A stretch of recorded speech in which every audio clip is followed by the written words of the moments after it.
So I'd like to believe that I'm a fairly unconventional practitioner of North Indian music. I started out on a very typical journey, and I don't want to give too much details because there is a fair bit of stuff online. But to tell you very briefly that, given that I was born into a South Indian household, I was made to learn Carnatic music, and I say it in a very deliberate way that I was made to learn Carnatic music, because very often, even now when young people or parents of young people come and say, at what age should we start teaching? I think it should be a young age, and I know that, if you start teaching, the child will dislike it intensely for some time.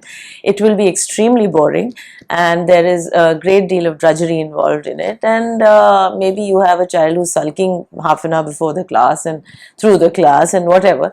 So that is a rigmarole that as a parent or as someone who's keen to expose your child to music, you have to be willing to get into that.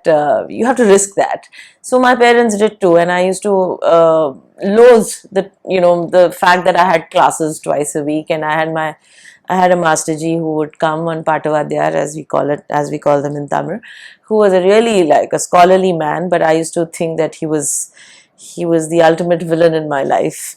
For the longest time I used to, and there have been sessions where I would just refuse to sing and, just sulk, and he would say, but what did I do? So there have been sort of all of that. If I have to think back, people often say, oh, you must have started learning at a very young age, and yes, all that, yes, definitely. But I think the fact that one was exposed to, interesting music, lyric, the people behind the music and the lyric, their lives, or even going to concerts regularly, listening to live music, and being pretty sort of unaware in many ways. I mean, when you're 10 years old, when you're 8 years old, you're not really thinking that, oh, I'm going to be listening to Mandolin Srinivas today. But you go there and you see this young boy who's probably, just a few years older to you, and he's an absolute prodigy. And while you're listening, you're also having your lunch, and you're sleeping off, and you're chatting, you're running around. So, like I said, the way in which one is exposed to all these ideas, and how therefore it becomes a very integral part of how you think.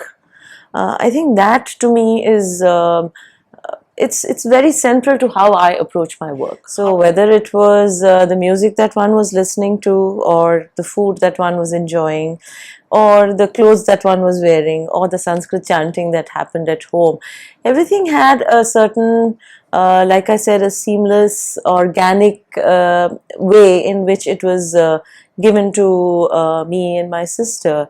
So I think somewhere along the line, I would say that I'm deeply grateful to my parents to have understood the importance of culture and a cultural understanding in the way one lives.